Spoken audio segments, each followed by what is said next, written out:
అయితే పరిశ్రమ కూడా అంటున్నాడు కదా, ఎవరిని రేవంత్ రెడ్డిని గద్దె దింపితేనే వస్తారు అంటే రానట్టు దాని అర్థం వాళ్ళ ఉద్దేశంలో. ఇప్పుడు ఉన్నాడు గద్దె దిగలే కదా, అంటే రాడు, అంటే రాడు, అంతే దిగితొస్తాడు. కాబట్టి ఈసారి కూడా హరీష్ రావు గారు ఇస్తున్నారు రారు అని చెప్పేసి. ఇంకో వార్త బాగా చక్కర్లు కొడుతుంది సోషల్ మీడియాలో, దాన్ని చూసే ప్రయత్నం చేద్దాం. ఇగో ఓకే, ఇదా కుర్చీ తాత. కుర్చీ తాత, ఈయన పేరే కుర్చీ తాత అయిపోయింది. ఈయన చనిపోయింది అని చెప్పేసి ఒక నిన్న మొన్న నుంచి బాగా సోషల్ మీడియాలో బాగా వైరల్ అవుతుంది. ఈయన చచ్చిపోయింది అని చెప్పేసి. అరే నేను చావలేదురా నాయన, నేను బతికే ఉన్నాయని చెప్పేసి ఆయన మీడియా ముందుకు అయితే వచ్చి మాట్లాడుతుండు. పెట్టనా వీడియో, ఏమన్నా మాటలు అవి.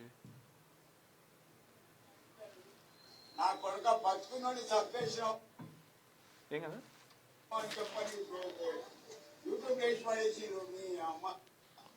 సో ఈయన బతికే ఈ ఇట్లా దాపరమైన ఈ మీడియా ఛానళ్ళు నిజంగా దారుణం కదా. బతికున్న వాళ్ళను చచ్చిపోయింది అని చెప్పేసి సోషల్ మీడియాలో అట్లా చేయడం ఎంతవరకు కరెక్ట్? ఒకవేళ ఇప్పుడు వీళ్ళకంటే ఏం కాదు, వీళ్ళకి సంబంధించిన ఫ్యామిలీ మెంబర్స్ ఉంటారు ఎవరైనా, వాళ్ళు కనుక ఒకవేళ న్యూస్ చూస్తే హార్ట్ పేషెంట్లు ఉంటారా. మొన్న కాజల్ అట్నే అయింది, అంత ముందుకు వేణుమాధవ్ అట్నే అయింది, అంత ముందుకు వాళ్ళది అట్నే అయింది. సో ఈ సోషల్ మీడియా ఎంత ప్రాపకాండ క్రియేట్ చేస్తుందో చూడురి. బతుకున్న మనిషిని చంపేసారు. అక్కడ ఎవరిలో సేమ్ ఇట్లనే ఉంటే ఆ గాంధీ హాస్పిటల్ నుంచి ఫోన్ పోయిందట వాళ్ళ ఇంటికి. ఫోన్ పోతే ఇట్లనే ఉందమ్మా అంటే పోయి చూసిరాట. ఈయన మాకు సంబంధించిన వ్యక్తి కాదు, మా ఆయన కాదు, ఈయన వేరేట ఆయన అని చెప్పినాక కూడా వీళ్ళ భార్య ఇంటర్వ్యూలు ఇచ్చినాక కూడా అట్టే ప్రచారం చేస్తున్నారు. కుర్చీ తాత ఇక లేరు, కుర్చీ తాత ఇక లేరు, కుర్చీ తాత చచ్చిపోయింది అని చెప్పేసి. ఇగో స్వయంగా మనిషి బతికొచ్చి చెప్పినా కూడా ఇంకా కొంతమంది మరి నమ్ముతున్నారో లేదో కానీ స్వయంగా కుర్చీ తాతే ఓ వీడియో పెట్టిండు. చూడు కుర్చీ తాత అంటే అల్లా పట్టప్పగాడు అనుకున్నా, బతుకునని చంపేసినాడు, వేసిలేదురా లంచవరకులాడు. నా భార్య ఏడిసి వచ్చిందిరా, నాకు దొరుకు ఉంటా బాబాయ్ యూట్యూబ్. సో ఇది మొత్తానికైతే సరే, అదే ఆయన ఎవరు ఉన్నప్పటికీ ఏదైనప్పటికీ ఏం చేస్తున్నప్పటికీ కూడా అట్లా బతుకున్న వ్యక్తులను చచ్చిపోయింది అని చెప్పేసి సోషల్ మీడియాలో పెట్టడం వల్ల వాళ్ళ కుటుంబ సభ్యులు చూస్తే చాలా ఇబ్బందికరంగా ఉంటుంది. పురుగుల మందు తాగించి కూతురి హత్య, ప్రేమ వ్యవహారంతోనే పరుగు పోతుందనే కోపంతో దారుణం.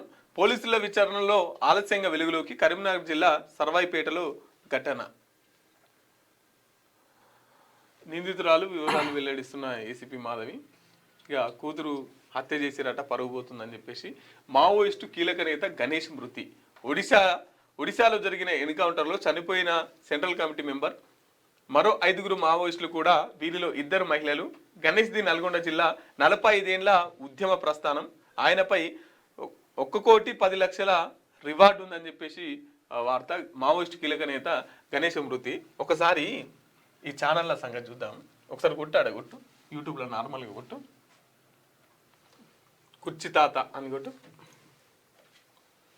కుర్చీ తాత న్యూస్.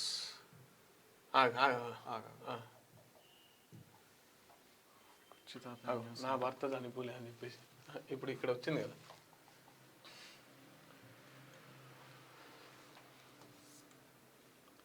కుర్చీ తాత బతికే ఉన్నాడా, అసలు ఏం జరిగింది, వీళ్ళు ఫ్యాక్ట్ ఫైండ్ చేసి ఒక నిజ నిర్ధారణ కమిటీ చేసి వాళ్ళు చెప్తున్నారు. కుర్చీ తాత మృతి, ఇంటి నుంచి లైవ్. ఆర్టీవీ. కుర్చీ తాత ఇంటికి పోయినాక లైవ్ పెట్టినట. మరి ఎవరిని చూపిస్తాడు, శవాన్ని చూపించాలి కదా, ఇంటికి పోయి కుర్చీ తాతను చూపెట్టాలి కదా. కుర్చీ తాత మృతి, ఇంటి నుంచే లైవ్ అట. మరి ఎవరిని ఆడ దహన సంస్కారాలు చేసి వచ్చిరో ఈ ఆర్టీ వాళ్ళు. ఇగో వార్త రాస్తప్పుడు కూడా దానికి నిజాలు తెలుసుకోవాలి. కుర్చీ తాత ఇంకా మనకు లేరు, అసలు ఏం జరిగింది? ఓ దేవుడా, ఎక్కలేని బాధ అంతా వీళ్ళిద్దరికే వచ్చినట్టుంది కదా. కుర్చీ తాతను చంపేశారా, రైల్వే ట్రాక్ దగ్గర డెడ్ బాడీ. అప్పుడే ఆయన మర్డర్ చేసిర్రా, ఆయన చచ్చిపోయిండా, ఇవి విషయాలు కూడా బయటకు వచ్చినాయి. రైల్వే ట్రాక్ దగ్గర అగ్గోతో కంటే అగ్గో పులి అంతే. ఏం జనాలు దాపరమయ్యారు చూడు. దండలు కూడా వేసారు. చిరంజీవి కూడా పోయిండగా, రామ్ చరణ్ కూడా పోయిండగా. దేవుడా, బానే ఉంది కథ. బతుకుంటా వాళ్ళకి తెలుసా అసలు కనీసం వాళ్ళకి పోయినట్టల్లా? ఏమో మరి ఈ పోయిరుగా చిరంజీవికి ఫోన్ చేయాలి, రామ్ చరణ్ కూడా ఫోన్ చేయాలి. పాపం ఎట్లా జరిగింది, సాగు ఎట్లా అయిందని తెలుసుకోవాలి. నిజంగా ఎట్లా దారుణంగా తయారైపోయిందంటే ఈ సోషల్ మీడియా. నా గురించి ఆలోచించకు, నువ్వు హ్యాపీగా ఉంటే చాలు. ఆర్టీవీ చచ్చిపోయే ముందు ఆర్టీవీ వాళ్ళకి ఏదో ప్రెస్ మీట్ పెట్టే ఉంటాడు. ప్రెస్ మీట్ పెడితే ఆర్టీవీ వాళ్ళకి ఏదో బయట ఇచ్చే ఉంటారు, కానీ చచ్చిపోయే ముందు ఇంత దారుణంగా తయారైంది ఆర్టీవీ.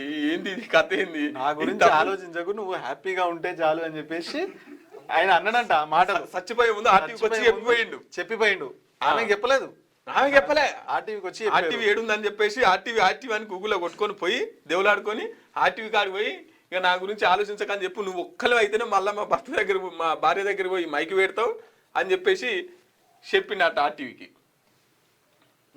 ఇక వీళ్ళకి పండుగ, వీళ్ళదో బ్యాచ్, వీళ్ళదో కథ, వీళ్ళది ఇంకా అలా కథ. గాంధీ హాస్పిటల్లో కుర్చీ తాత డెడ్ బాడీ, నోరు విప్పినప్పుడు ఈ ఆర్టీవీ ఏం ఆర్టీవీ తమ్నేల్స్ కూడా ఎట్లా పెట్టిండు చూడు. గాంధీ హాస్పిటల్లో డెడ్ బాడీ అట. చెప్పాలి ఇప్పుడు మరి దహన సంస్కారాలు ఎవరు చేసినావా అని చెప్పేసి ఆర్టీవీని అడగాలి. నిన్న మొత్తం అసలు బయటకు వచ్చిండు, మరి చచ్చిపోయిన ఎవరు ఆర్టీవీ చెప్పాలి. చచ్చిపోయిన ఎవరు ఏం చేసినావు, నువ్వు నీ కథ ఏందో నువ్వు బయట పెట్టాలి. నన్ను చంపేశారు కదరా ఇక కుర్చీ తాత బయటకు వచ్చిన తర్వాత అది తొలి వెలుగు. కుర్చీ తాత ఇక లేరు, అదే కదా 10 రోజుల నుంచి. ఓ దేవుడా, కుర్చీ తాత ఇక లేరట. ఇక చూడు తొలి వెలుగు కూడా వేసుకున్నది ఆర్టీవీ, అది కూడా అదే అంకుల్తో ఎఫ్ఐఆర్ అట.